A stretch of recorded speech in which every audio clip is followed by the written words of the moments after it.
Friends, कैसे हो आप लोग।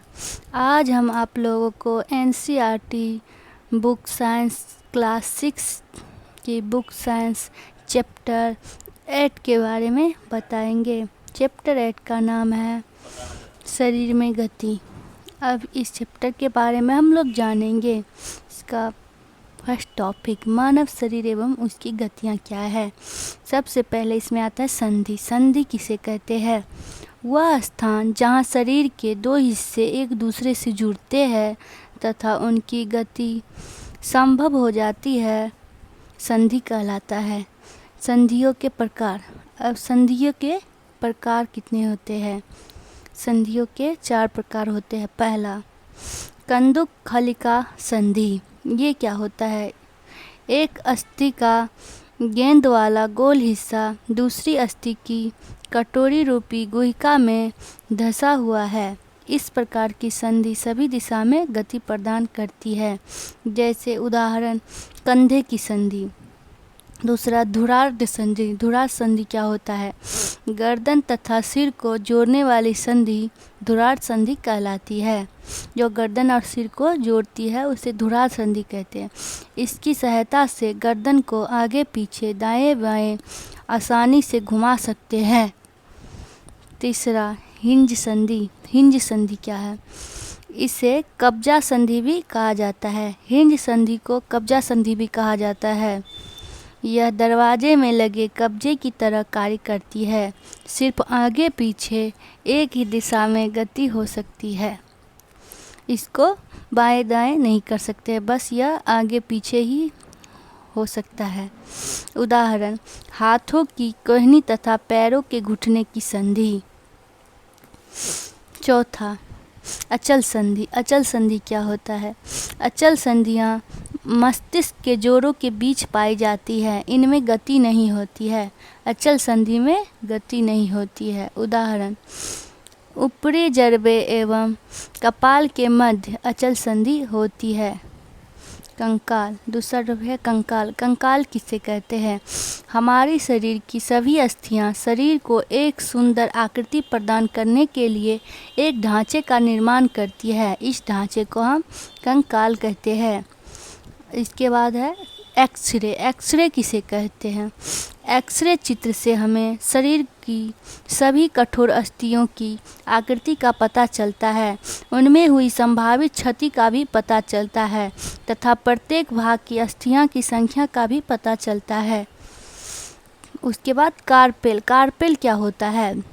यह अनेक छोटी छोटी अस्थियों की व्यवस्था होती है जो कलाई को लचीला बनाती है।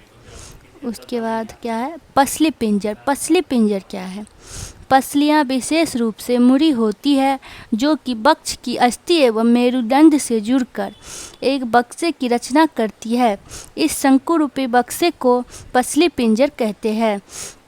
वक्ष। वक्ष मतलब छाती। छाती के दोनों तरफ 12 पसलियाँ होती है। उसके बाद मेरुदंड। मेरुदंड क्या होता है?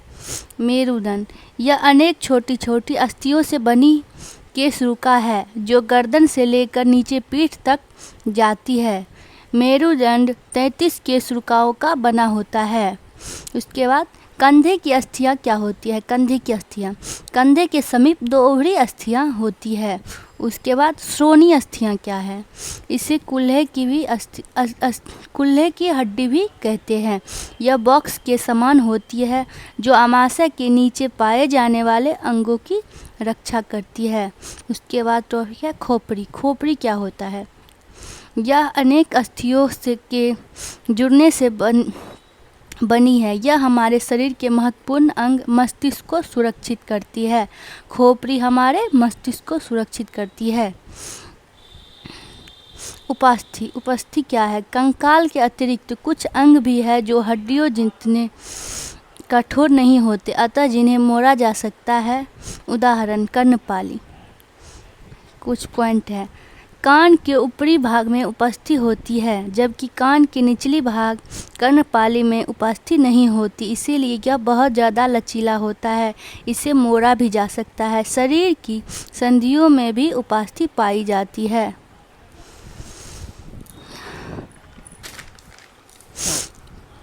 एक कुछ पॉइंट है। पेशियों के संकुचन तथा शिथिलन से अस्थियां को गति प्राप्त होती है, जहां यह संयुक्त रूप से कार्य करती है। अब टॉपिक है जंतुओं की चाल। जंतुओं की चाल सबके बारे में जानेंगे। पहला केचुआ। केचुआ का शरीर छल्लों से बना प्रतीत होता है। इनमें अस्थियां नहीं होती है, परंतु पेशियां होती है जो इसके घटने बढ़ने में सहायता करती है। केचुए शुष्क मिट्टी में उसकी पकड़ को मजबूत बनाती है। केचुआ वास्तव में अपने रास्ते में आने वाली मिट्टी को खाता है।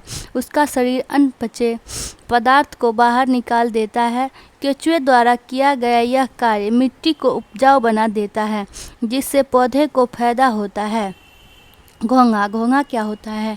घोंघे के पीठ पर बनी गोल संरचना को घोंघे का कवच या बाह्यकंकाल भी कहते हैं। यह ना तो कोई अस्थियां का बना होता है और ना ही इसे चलने में सहायता करता है। यह घोंघे के साथ खींचता जाता है। कवच का छेद खुलने पर उससे एक मोटी मांसल संरचना एवं सिर बाहर निकल आता है, जिससे मोटी संरचना इसका पाद है जो दृढ़ पेशियों का बना होता है। तिलचट्टा कॉकरोच। तिलचट्टा क्या है ये जाना।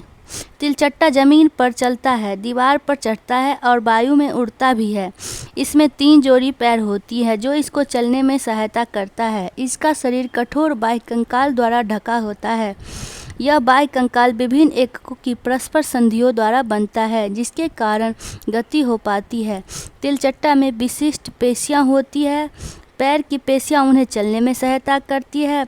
वक्ष की पेशियां तिलचट्टे के उड़ने के समय उसके पैरों को गति देती है।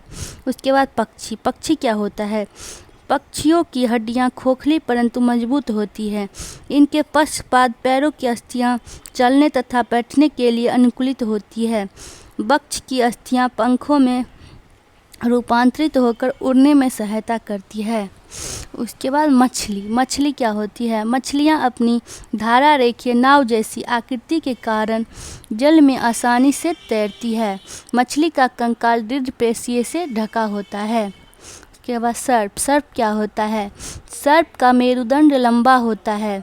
शरीर की पेशियाँ क्षीण एवं असंख्य और परस्पर जुड़ी होती है। सर्प का शरीर अनेक वलयों में जुड़ा होता है जो इसे आगे की ओर धकेलता है, जिसके कारण सर्प तेज गति से चलता है। अंतर्राष्ट्रीय योग दिवस कब मनाया जाता है? 21 जून को। Thank you for watching my video.